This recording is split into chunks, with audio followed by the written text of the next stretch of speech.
Assalamualaikum warahmatullahi wabarakatuh. Bertemu lagi di channel Cerita Misterius. Tentunya masih bersama Bang Joni. Pada kesempatan kali ini, saya akan membawakan kisah misteri yang berjudul Gara-gara patok tanah, tetangga saling santet, dendamnya membabi buta. Seperti apa kisahnya? Namun sebelum kita masuk ke dalam cerita ini, tentunya nama dan tempatnya disamarkan semua. Dan tak usah kita berlama-lama lagi. Langsung saja, mari kita simak ceritanya. Cerita kali ini datang dari salah satu narasumber. Sebut saja namanya Mas Hasan. Hasan menceritakan tentang bagaimana bapaknya, yang sebut saja namanya Pak Muklis, yang berselisih paham dengan tetangganya. Sebut saja di sini namanya Pak Harjo. Awal permasalahannya adalah tentang lahan yang berada di samping kanan rumahnya Pak Hasan. Saat itu di sebelah rumahnya Pak Hasan ditempati oleh seorang yang terbilang orang kaya karena baru mendapatkan harta warisan. Dan pemilik itu yang tidak lain adalah Pak Harjo. Memang sudah sedari dulu sering berselisih paham. Pak Harjo dikenal oleh warga dengan sifat sombongnya. Apalagi setelah Pak Harjo mendapatkan harta warisan dari kedua orang tuanya. Beliau berkeinginan merenovasi rumahnya agar lebih luas lagi. Padahal rumahnya sudah terbilang luas, tapi Pak Harjo yang memang karakternya keras kepala dan sombong, dia ingin dianggap orang terkaya di desanya dengan merenovasi rumah besar-besaran. Saat itu Pak Harjo sempat meminta izin dengan Pak Muklis untuk membeli lahan yang dimiliki olehnya. "Pak, lahannya sampean yang sebelah kanan rumah itu kan kosong. Gimana kalau saya beli?" kata Pak Harjo. "Aduh, maaf Pak, lahan itu nantinya buat anak-anak. Barangkali mereka mau bangun rumah di situ, biar dekat sama bapak ibunya," jawab Pak Muklis. "Lahan itu kan masih kebun Pak. Lagian anak-anaknya sampean juga usianya masih muda," ujar Pak Harjo. "Iya Pak, saya tahu," jawab Pak Muklis dengan singkat. "Lah terus gimana? Kan saya mau merenovasi rumah. Rumah itu mau saya hancurkan, mau saya perlebar. Lahan itu dijual saja sama saya Pak," pinta Pak Harjo. "Mohon maaf Pak, kebun itu kan satu-satunya yang dimiliki saya. Dan rencananya juga kan buat anak-anak saya. Jadi mohon maaf ya Pak, saya tidak bisa menjualnya," jawab Pak Muklis menjelaskan. "Sekali lagi saya minta maaf. Kebun itu bagaimanapun juga, saya tidak akan menjualnya. Bukan karena saya tidak butuh uang, tapi ini untuk masa depan anak-anak saya," lanjut Pak Muklis. "Ini saya bayar 2 kali lipat loh Pak," kata Pak Harjo. "Bukannya saya menolak Pak Harjo," jawab Pak Muklis. "Lah terus sampean itu maunya bagaimana? Rumah saya itu butuh dilebarkan, sementara lahan yang kosong itu miliknya sampean. Kalau yang di sebelahnya lagi kan sudah ada rumah. Nah, daripada jadi kebun kosong buat sarang nyamuk, buat pembuangan sampah, baunya itu sampai ke rumah saya. Jadi mending tak beli saja Pak, buat bangun rumah saya. Kan kita enak jadi tetangga," kata Pak Harjo setengah memaksa. "Mohon maaf Pak Harjo, sekali lagi saya minta maaf. Saya tidak bisa jualan itu." Karena mendapat penolakan, Pak Harjo pun akhirnya pamitan. "Ya sudah Pak Muklis, kalau memang sampean tidak mau menjual, ya sudah, saya jadi tunda untuk robohkan rumah ini. Saya coba pikir-pikir lagi," Dan nanti barangkali sampean butuh uang, kabari saya saja. Tapi sepertinya saya tidak bakal menjual lahan itu. Lah terus, Bapak jadi renovasi rumahnya? Tanya Pak Muklis. Ya tertunda dulu, soalnya tanggung. Rumah itu segitu, sempit buat parkir mobil, mana muat.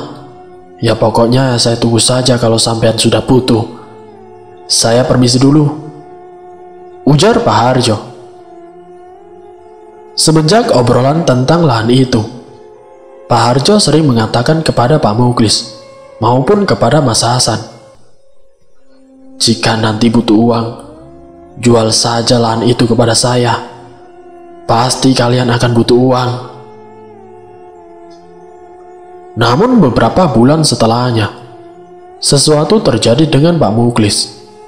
Pak Muklis tiba-tiba sering mengalami kesemutan di bagian kakinya. Waktu itu Hasan hanya mengira sakit biasa karena capek kerja, atau mungkin karena terlalu sering duduk. Kesemutan itu awal-awalnya tidak terlalu dirasakan, tapi seiring berjalannya waktu, kesemutannya semakin menjadi-jadi. Hampir seluruh badannya rasanya sakit semua. Untuk sakit kaki yang sebelah kanan, sempat diperiksakan juga ke klinik. Namun hasil medis mengatakan kalau Pak Muklis terkena asam urat. Beberapa minggu mengonsumsi obat yang diberikan oleh dokter, tapi sama sekali tidak ada perubahan. Kakinya terus-menerus kesemutan, bahkan semakin terasa, dan menjalar ke bagian paha. Rasanya sangat panas, perih, dan seperti ada yang berjalan di dalam kakinya. Dalam kurun waktu 1 bulan, Pak Muklis sempat dibawa lagi ke dokter, dan sama halnya dengan pemeriksaan pertama.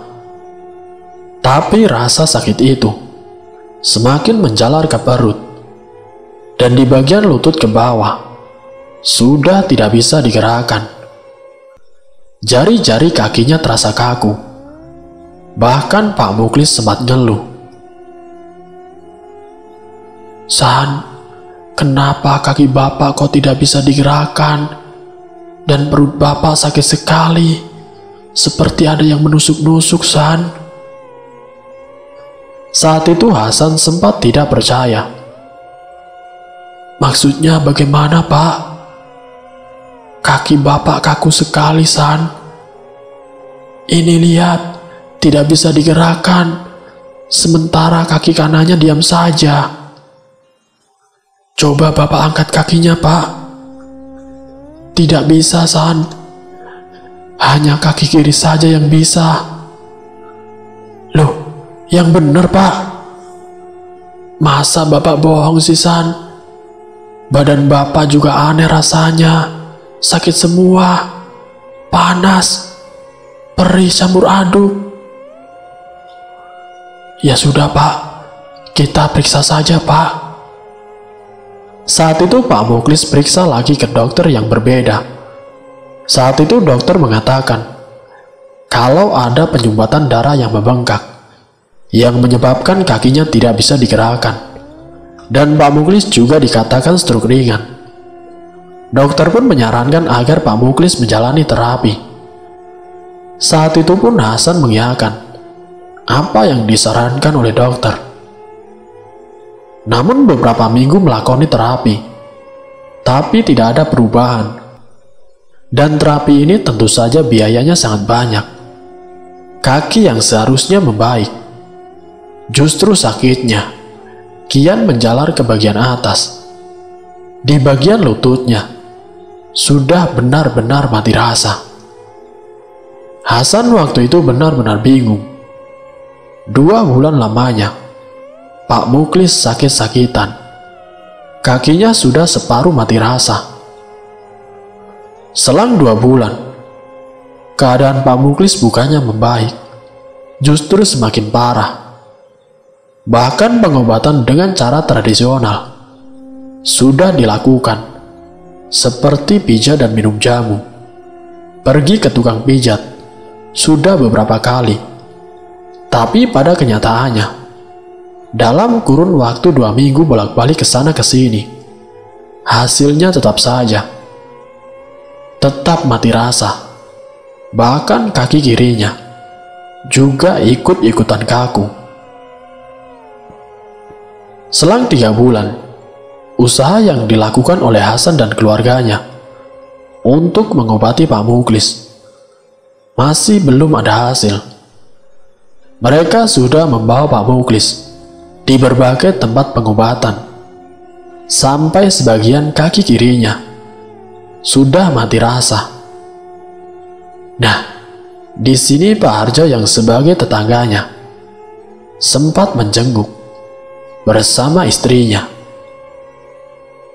"Pak Muklis, cepat sembuh ya. Ini saya ada rezeki buat ngeringanin Pak Muklis pergi berobat." Iya Pak, makasih Pak Harjo." "Oh iya Pak, dengar-dengar Pak Muklis katanya butuh biaya lebih untuk perawatan ya?" "Ya, kalau masalah biaya, memang kami benar-benar sudah habis Pak. 3 bulan ini saya sudah usaha sana-sini, tapi tidak kunjung sembuh. Ya memang dibilang saya sudah habis-habisan, tapi untungnya ada kakak saya yang bantu. Kalau tanpa dia, mungkin saya benar-benar sudah kewalahan." "Terus bagaimana Pak Muklis? Apa saya bantu pakai uang saya saja? Tapi ada jaminannya, yaitu lahan itu gimana Pak?" Perkataan yang dilontarkan Pak Harjo sempat dipikirkan. "Kalau saya boleh pinjam, saya pinjam dulu.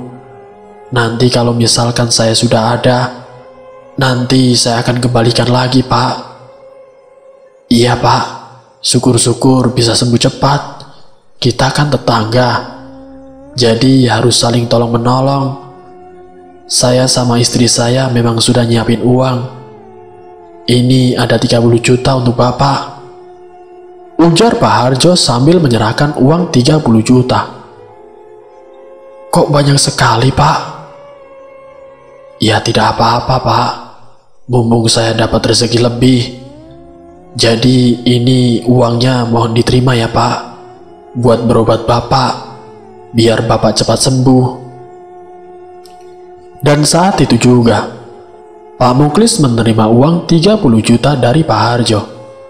Karena memang saat itu, Pak Muklis sangat butuh uang untuk biaya perawatan, biaya terapi, dan juga lainnya. Kondisi Pak Muklis, kini 2 kakinya sudah lumpuh. Banyak tetangga yang menyarankan agar Pak Muklis dibawa ke rumah sakit yang bagus, agar penanganannya bisa lebih baik. Tapi memang secara biaya lebih mahal. Tapi biasanya orang-orang yang terkena stroke ringan itu diterapi, diobati, dirawat di rumah sakit, pasti akan ada perubahan, walaupun sedikit. Namun berbeda dengan Pak Muklis. "Coba kamu bawa bapakmu ke rumah sakit di kota. Tetangga saya sendiri waktu stroke ringan dibawa ke sana. Seminggu setelahnya, alhamdulillah sekarang dia bisa aktivitas seperti biasanya." Setelah mendapatkan saran dari Pak Dinya Hasan, saran itu pun diterima. Tapi mengingat alamat rumah sakit tersebut itu sangat jauh dan butuh kendaraan. Waktu itu Hasan teringat kepada Pak Harjo yang sudah meminjamkan uang 30 juta. Hasan berharap Pak Harjo mau mengantarkannya ke rumah sakit yang ada di luar kota. Saat itu pun Hasan langsung ke rumah Pak Harjo. "Pak De, saya mau minta tolong sama Pak Harjo. Barangkali dia mau mengantar Bapak ke rumah sakit." "Ya sudah sana, minta tolong yang baik-baik ya." "Iya Pak De." Hasan pun kemudian pamitan dan langsung menemui Pak Harjo. Kebetulan waktu itu Pak Harjo sedang ada di teras, sedang ngobrol dengan istrinya. Saat itu Hasan langsung ngomong sama Pak Harjo. "Pak, saya kesini mau minta tolong sama Pak Harjo. Apakah Pak Harjo bisa membantu bapak saya?" "Bantu apa, San?" "Tolong antarkan bapak saya ke rumah sakit yang ada di luar kota, Pak." "Loh, rumah sakit di sana itu mahal loh, San."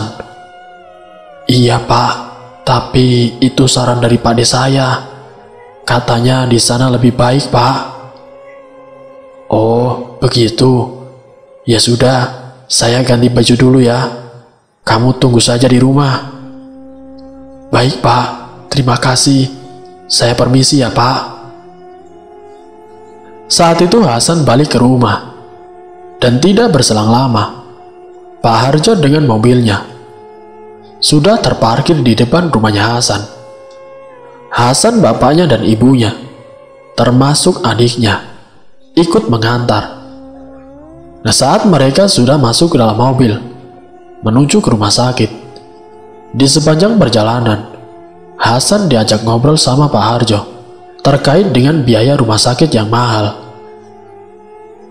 Singkat ceritanya, sampai di rumah sakit, Pak Muklis pun langsung masuk ke ruang perawatan.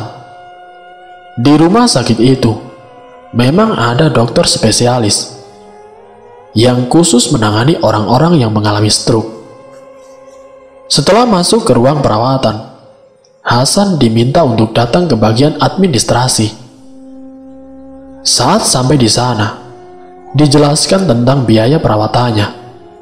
Hasan menyetujuinya dengan jumlah biaya yang tidak sedikit untuk satu malamnya.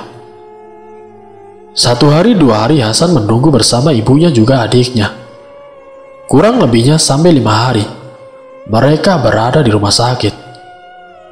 Hasan berharap bapaknya bisa sembuh. Tapi apa yang diharapkan oleh Hasan sama sekali tidak terjadi. Justru kondisi Pak Muklis malah semakin parah. Penyakit stroke-nya semakin menjalar ke seluruh tubuhnya. Pak Muklis benar-benar sudah tidak bisa bergerak sama sekali. Dokter yang merawat sempat menghubungi Hasan dan ibunya untuk menghadap dokter tersebut. Dokter itu sempat mengatakan, "Mas, Ibu, saya yang menangani pasien. Sepertinya bapaknya jenengan ini, terus terang saya tidak mampu. Karena yang saya lihat dari sesuai prosedur kesehatan, kaki bapaknya sampean itu sudah lumpuh sebagian tubuh. Dari perut ke bawah itu sudah tidak berfungsi. Jadi tidak bisa digerakkan dan ada yang menyumbat. Kalau misalkan jenengan ikhlas, itu harus diamputasi. Tapi ini tergantung persetujuan dari kalian sebagai pihak keluarga. Makanya saya sampaikan apa adanya." Waktu itu Hasan sempat kebingungan. Karena selama 5 hari saja, biayanya sudah sangat besar. Pinjaman dari Pak Harjo hanya tinggal sedikit. Hasan benar-benar bingung. Harus bagaimana lagi? Apakah harus dioperasi atau tetap menerima kenyataan bapaknya menjadi lumpuh? Itu pilihan yang sangat sulit. Bapak mau dioperasi agar kaki bapak bisa sembuh normal kembali. Kalau memang kenyataannya harus dioperasi, bapak tidak mau. Karena bapak sadar betul, operasi itu biayanya tidak sedikit. Bapak dirawat di sini saja, biayanya sudah hampir 25 jutaan. Nah, terus biaya operasi mau kemana? Terus hutangnya ke Pak Harjo bagaimana? Cara ngelunasinya bagaimana? Bapak terima apa adanya seperti ini. Bapak ikhlas. Tapi Bapak minta tolong sama kamu, San.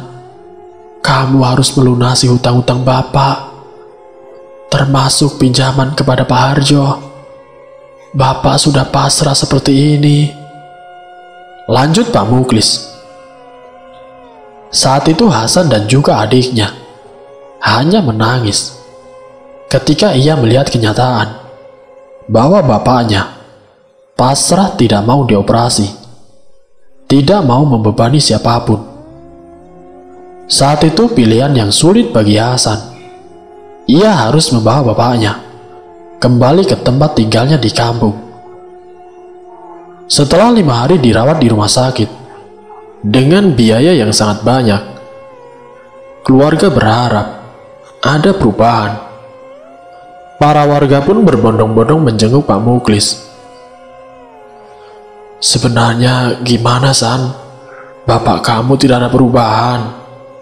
"Iya, sama sekali tidak ada perubahan. Bahkan bapak semakin parah karena sarafnya ada yang terputus. Kata dokter harus dioperasi, tapi bapak tidak mau. Bapak sudah benar-benar pasrah. Beliau terima kenyataan kalau memang ini ujian dari Allah Subhanahu wa Ta'ala. Tapi saya bingung. Saya harus mengembalikan uang 30 juta dari Pak Harjo. Sementara tabungan saya itu cuma 20 juta. Itu pun untuk menikah beberapa bulan lagi. Apa aku harus mengambil tabungan itu untuk diserahkan Pak Harjo? Atau aku pakai untuk nikah saja?" Di antara warga itu, ada salah satu saudaranya. Kemudian menyarankan, "Begini saja, San. Kamu kan punya tabungan 20 juta. Uang kamu itu kembalikan saja kepada Pak Harjo. Nah, soal 10 jutanya nanti pakai uang Pak D. Nanti biar Pak D ngomong sama bude kamu. Terus biaya nikah bagaimana? Kamu nikah kan beberapa bulan lagi. Nanti biar sepupu kamu itu yang namanya Ali, dia kan juga punya tabungan. Pinjam dulu saja sama dia. Kamu jangan khawatir. Ini semua untuk kebaikan keluarga kamu. Kalau begitu, Pak D tak pulang dulu. Mau ambil uang. Nanti kamu serahkan kepada Pak Harjo ya." "Baik, Pak D." Hasan termasuk Pak Muklis dan juga ibunya. Mereka sangat bersyukur mempunyai keluarga yang saling membantu. Tidak berselang lama, Pak D, Bude, dan Ali datang menemui Hasan. Ali menitipkan uang 20 juta, sementara budenya ngasih uang 10 juta. "San, ini 30 juta, jadi kamu tidak usah ambil tabungan kamu. Biarkan tabungan kamu tetap di bank. Gunakan saja untuk acara pernikahan kamu nanti. Sekarang juga kamu antarkan uang ini kepada Pak Harjo, biar tidak ada sangkut paut dengan beliau. Karena saat ini, jujur saja Bude punya firasat yang tidak enak sama bapak kamu. Bapak kamu itu pernah cerita sama Bude kalau lahan yang di samping rumah sempat ditawar oleh Pak Harjo. Kemungkinan besar Pak Harjo yang menginginkan kebun itu dengan cara menguras uang kamu untuk biaya sakit bapak kamu yang mengharuskan kebun itu dijual. Tapi ini semua masih dugaan Bude. Tadi Bude dapat cerita dari pade kamu. Katanya bapak kamu itu harus dioperasi, tapi bapak kamu menolak." "Iya, Bude. Saran Bude, sebaiknya kita ke orang pintar atau ke praktisi. Kita cari tahu, barangkali ada sesuatu yang tidak beres dengan sakit yang dialami bapak kamu. Karena selama hampir 3 bulan lebih, kamu sudah berusaha ke sana kemari, biayanya tidak sedikit. Sudah, kamu selesaikan dulu hutang ini sama Pak Harjo. Kembalikan dulu hutangnya. Nanti Bude cerita lagi." "Iya, Bude." Lalu kemudian, uang itu pun dibawa sama Hasan, diantarkan ke rumah Pak Harjo. "Pak Harjo, ini uang pinjaman kemarin. Saya kembalikan." "Loh, Kamu dapat uang dari mana, San? Bukankah yang kemarin sudah dibuat bayar rumah sakit? Iya, Pak Harjo. Ini tabungan saya. Bapak saya tidak mau punya hutang sama siapapun. Jadi tabungan saya untuk nikah beberapa bulan lagi, saya ambil semuanya, agar saya tidak punya hutang sama Pak Harjo. Jangan, San. Tidak usah kau kembalikan. Ini buat kamu persiapan nikah saja, ujar Pak Harjo. Tidak apa-apa, Pak. Kalaupun nikah saya harus batal, saya tidak masalah. Toh jodoh tidak bakal kemana, Pak. Pak Harjo yang mendengar itu mencari alasan agar Hasan tidak membayar hutangnya. Saya sangat berterima kasih sama Pak Harjo. Hasan, kalau kamu perlu uang lagi, datang saja kemari. Nanti saya bakal bantu kamu. Kalau kamu butuh apapun, datang saja ke sini. Iya, Pak Harjo. Terima kasih banyak atas bantuannya. Saya permisi dulu, Pak. Hasan pun kemudian menemui budenya dan melanjutkan kembali cerita dari budenya. Bude, terus gimana? Bapak mau dibawa kemana lagi, Bude? Sebaiknya bapak kamu dibawa ke orang pintar, atau orang pintarnya yang suruh datang ke sini. Karena kan memang keadaan bapak kamu sudah lumpuh. Ali, apa kamu punya kenalan ustadz? Kalau saya punya kenalannya guru ngaji di pesantren, Bu. Tapi beliau sering didatangi tamu untuk hal-hal penyakit yang aneh. Ya sudah, Ali. Kamu saja sama Hasan datang ke Mbak Kiai. Kamu bilang saja apa adanya.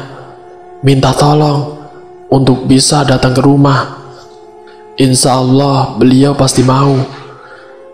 Baik, Bu.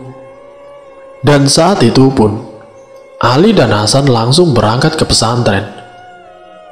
Perjalanan yang ditempuh hampir 2 jam lamanya dengan menggunakan sepeda motor. Nah, saat di tempat tinggalnya Pak Kiai, Hasan sempat mengobrol, menjelaskan tentang penyakit yang dialami oleh bapaknya. Pak Kiai pun sempat mengundang salah satu santrinya yang sudah biasa mengantar Pak Kiai.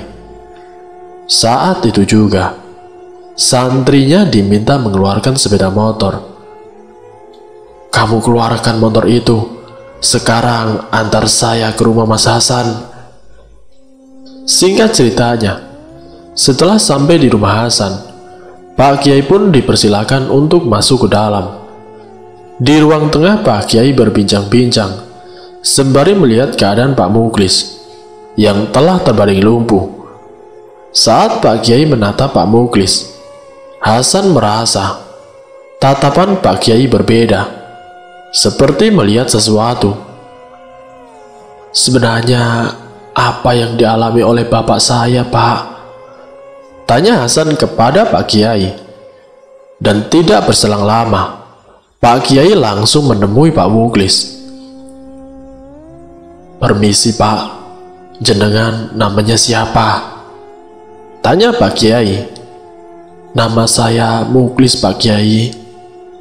Ya sudah, Bapak ikuti apa yang saya baca. Bapak istighfarlah yang banyak dari lisan dan hati Bapak, pinta Pak Kiai. Baik, Pak Kiai. Lalu kemudian Pak Kiai pun membacakan beberapa wasilah doa Fatihah. Sementara Pak Muklis, ia beristighfar terus-menerus. Setelah beberapa kali wasilah Fatihah itu dibacakan oleh Pak Kiai, di ruang tamu pun keluarganya Pak Muklis berkumpul. Mereka diminta masuk oleh Pak Kiai. Sekarang kalian semua masuk ke dalam kamar, pinta Pak Kiai. Loh, ada apa Pak Kiai? Sudah, semuanya masuk. Kita doakan bersama-sama. Semoga Allah mengizinkan doa-doa kita untuk kesembuhan Pak Muklis. Semoga diijabahi. soal sembuh dan tidaknya, itu haknya Sang Pencipta, yaitu Allah Subhanahu wa Ta'ala. Jelas Pak Kiai. Namun saat semuanya memanjatkan doa, tiba-tiba kakinya Pak Muklis bergetar. Padahal selama kurang lebihnya 4 bulan, kakinya sudah tidak bisa bergerak. Tapi saat doa itu dipanjatkan, kaki itu bergetar. Bahkan goyangan kaki itu sampai menggetarkan tempat tidur Pak Muklis. Dan getaran itu pun diiringi dengan jeritan kesakitan. "Pak Kiai, sakit Pak Kiai, ampun Pak, sakit," jerit Pak Muklis. "Pak Muklis, jenengan istighfar saja, jangan mengeluh sakit atau apapun. Istighfar, minta ampunlah sama Sang Pencipta. Ini ujian Bapak. Insya Allah, siapapun yang bisa melewati ujian ini akan diangkat dan dimuliakan derajatnya, karena Allah tidak akan menguji setiap makhluknya ataupun hambanya yang melebihi kemampuan batas dari orang itu, termasuk jenengan. Jadi sesakit apapun, luapkanlah dengan istighfar," perintah Pak Kiai.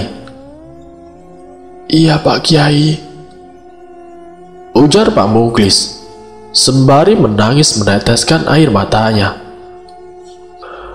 Ketika Pak Kiai kembali memanjatkan doa, kaki itu semakin terasa getarannya.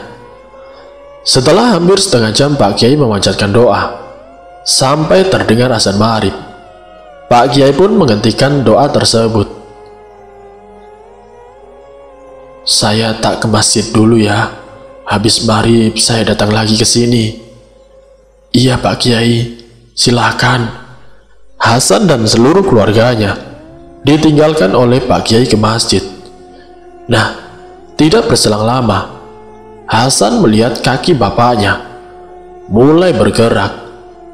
Hasan pun sempat meminta sama bapaknya, "Pak, tadi saya melihat kakinya Bapak sudah mulai bisa digerakkan. Jari jemarinya coba Bapak gerakkan kembali." Tapi saat Pak Muklis berusaha menggerakkan kakinya, tiba-tiba kakinya Pak Muklis terasa sangat panas. "Hasan, tolong Hasan, panas. Kaki Bapak panas. Tolong San." Hasan yang mendengar teriakan dari bapaknya, ia sangat panik. "Tahan sebentar Pak, Pak Kiai sedang sholat di masjid." "Panas, panas, tolong San, panas." Pak Muklis yang kesakitan, sampai akhirnya ia pun jatuh pingsan. Mungkin karena sakit yang dirasakan sudah tidak tertahan lagi. Hasan sudah sangat panik, dan saat itu juga Hasan langsung lari ke masjid untuk menemui Pak Kiai. "Pak Kiai, tolong Pak, Bapak saya pingsan Pak Kiai." Pak Kiai yang mendengar itu sempat terdiam sebentar.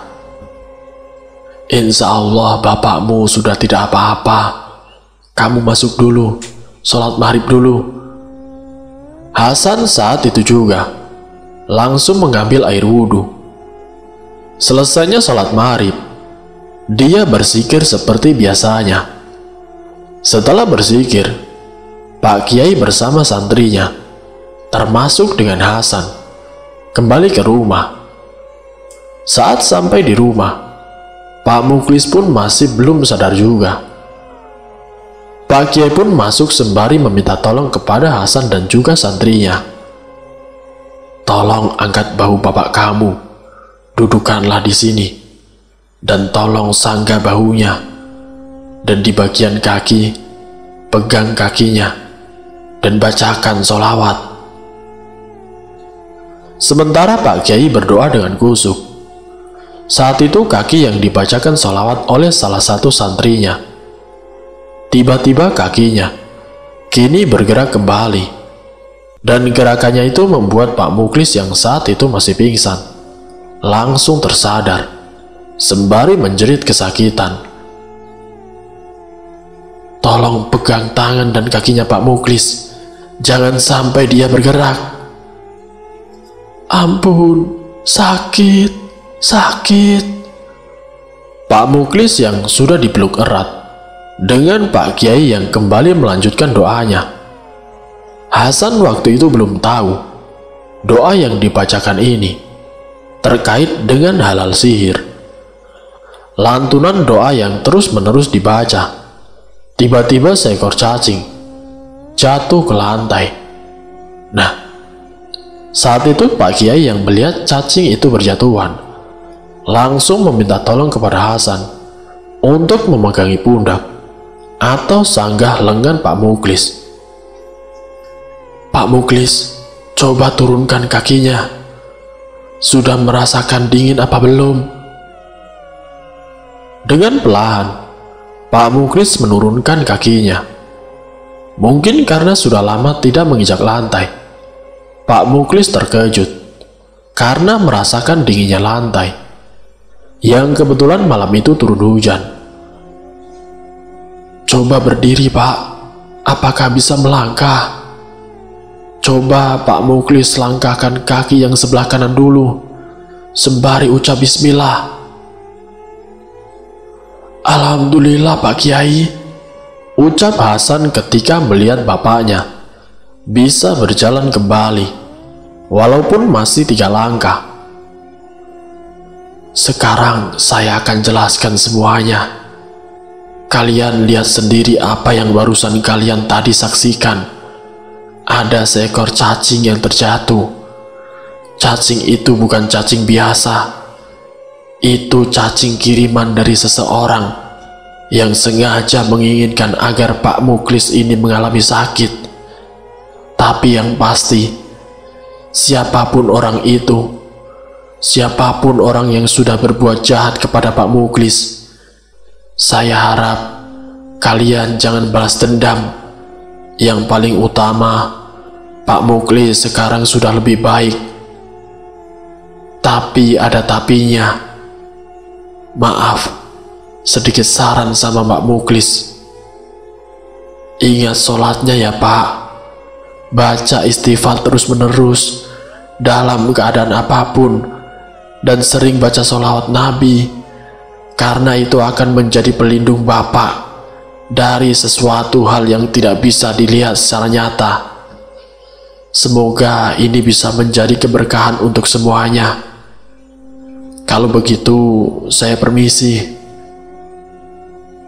Kalau begitu, saya permisi dulu, karena alhamdulillah semuanya sudah selesai. Sebentar Pak Kiai, ini rasa terima kasih kami. Tidak usah, jangan. Saya tidak mau seperti itu. Mending buat yang lain saja, yang lebih memerlukan. Niat saya datang ke sini atas kehendak hati saya, atas panggilan dari Allah Subhanahu wa Ta'ala. Semoga apa yang saya pahami bisa bermanfaat untuk semuanya. Jadi mohon maaf Pak, saya tidak mau menerima apapun dari kalian. Saya permisi. Assalamualaikum. Waalaikumsalam. Terima kasih banyak atas bantuannya Pak Kiai. Pak Kiai pun pulang bersama santrinya. Tidak berselang lama, Pak Harjo dan juga istrinya datang menjenguk Pak Muklis. Saat itu Pak Harjo langsung menuju ke kamar di mana Pak Muklis berada. Mereka sempat mengobrol juga dengan Pak adenya Hasan, menanyakan tentang keadaan Pak Muklis. "Ya, alhamdulillah, sudah baik-baik saja." "Ya sudah, alhamdulillah. Pak, maaf, ini hanya sekedar bubur ayam. Tadi kebetulan saya lagi keluar, terus lihat tukang bubur. Saya keingat sama Pak Muklis yang katanya sakitnya tidak kunjung sembuh. Makanya saya beliin ini, dan semoga cepat sembuh ya Pak." Setelah bubur itu diterima, Pak Harjo pun langsung berpamitan.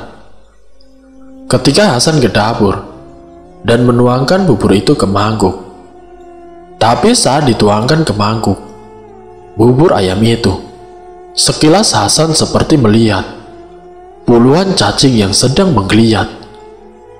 "Astagfirullahaladzim!" teriak Hasan yang membuat orang rumah buru-buru menghampirinya. "Ada apa, San? Kok teriak-teriak?" "Bubur ini sangat aneh, Bu. Tadi saat dituang ke mangkuk, aku sekilas melihat seperti puluhan cacing." "Yang benar, kamu tadi melihat cacing itu?" "Iya, Bude, Pak De, beneran. Masa saya bohong?" "Sebaiknya jangan disuapin kepada bapak kamu. Maaf, apa jangan-jangan ini ulah dari Pak Harjo?" "Jangan suuzon. Ia tidak menuduh, tapi alangkah baiknya kalau kita tanya saja sama Pak Kiai, apakah benar ini ada hal yang tidak kita pahami." Saran itu pun disetujui oleh semuanya. "Ya sudah Ali, kamu sama Hasan sekarang juga ke rumah Pak Kiai lagi." "Iya, Bu." Semuanya mengiyakan dan mempersilahkan Ali sama Hasan berangkat ke rumah Pak Kiai kembali. Pak Kiai kebetulan sedang ada di teras. "Loh, kok datang lagi? Ada apa lagi, San?" "Pak Kiai, ada yang ingin saya tanyakan." Ya sudah, kita masuk dulu." Mereka pun kemudian duduk di ruang tamu. "Jadi begini Pak Kiai, tadi sewaktu saya nuangin bubur ayam ke dalam mangkuk, saya melihat seperti ada cacing yang bergeliat, dan cacing itu sama persis seperti yang jatuh dari tubuh Bapak.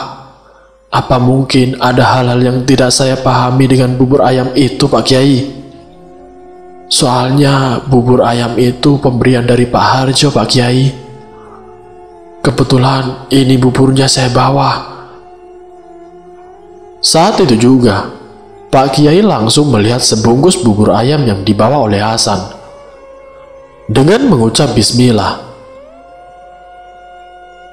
"Astagfirullahaladzim, benar, sebaiknya kamu ikat kembali bubur itu.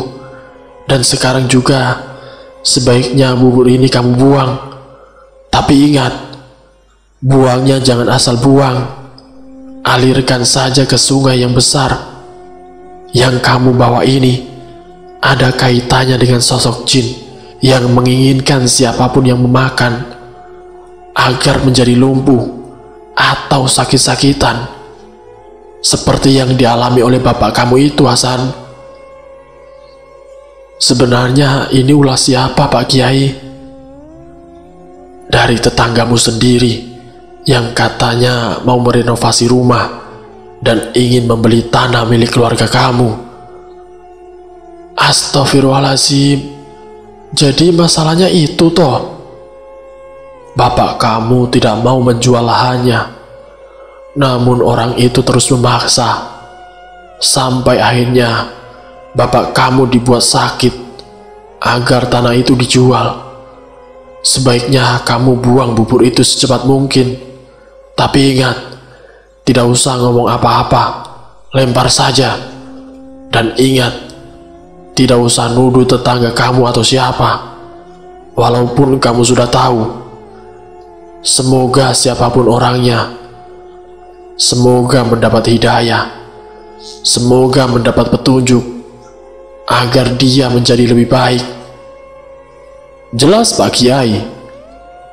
Kalau begitu saya pamitan, Pak.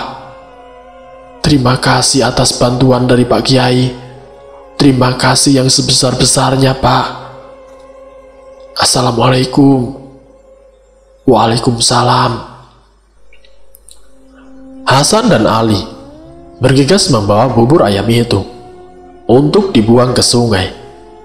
Dan saat itu juga, Hasan langsung kembali ke rumah. Setibanya di rumah, keduanya merasa bimbang antara ingin cerita atau tidak tentang semua yang ada kaitannya dengan Pak Harjo yang sudah membuat Pak Muklis menjadi lumpuh. Namun setelah dipikir, Hasan dan Ali memutuskan untuk tidak menceritakan kejadian sebenarnya dengan penyakit yang dialami oleh bapaknya. Singkat ceritanya, semenjak kejadian bubur ayam yang diarungkan ke sungai, beberapa bulan setelahnya, saat menjelang pernikahan Hasan, ada sebuah kejadian yang dialami oleh Pak Harjo. Pak Harjo dikabarkan mengalami sebuah musibah yang tidak lain di bagian kakinya terluka akibat kecocok paku sampai infeksi. Yang lebih parahnya, kakinya yang infeksi, namun sakitnya menjalar ke seluruh tubuh. Hasan sebagai tetangga tentunya menjenguk. Kakinya Pak Harjo yang sudah terinfeksi kemudian diamputasi. Pak Harjo dan istrinya sempat meminta maaf atas apa yang sudah dilakukan oleh mereka terhadap Pak Muklis. Padahal Hasan tidak pernah menuduh ataupun bertanya kepada Pak Harjo. Tapi Pak Harjo sendiri yang mengungkapkan kalau dirinya yang sudah melakukan itu semua. Saya minta maaf, dan mungkin ini adalah karma dari apa yang sudah saya lakukan. Kaki saya harus hilang satu, tapi saya bersyukur karena dengan hilangnya kaki satu ini, saya masih ingat akan segala sesuatu itu. Hanya Allah yang punya kehendaknya. Hasan pun benar-benar tidak habis pikir tentang apa yang terjadi dengan Pak Harjo. Orang yang sangat kaku, orang yang sangat sombong. Tapi saat dia mengalami musibah, kakinya yang harus diamputasi, beliau tersadar dan diberi petunjuk serta hidayah untuk kembali ke jalan yang benar. Dan itulah kisah hidup tentang keluarga Hasan dan juga tetangganya yang namanya Pak Harjo. Semoga dari kisah ini bisa menjadi pelajaran untuk kita semua, bahwasanya segala sesuatu yang kita mau tidak selamanya bisa didapatkan dengan mudah. Dan janganlah sesekali melakukan perjanjian dengan jin, karena bangsa mereka tidak akan membantu jika tidak ada timbal baliknya. Semoga kita bisa mengambil hikmah dan juga pelajarannya. Wassalamualaikum warahmatullahi wabarakatuh.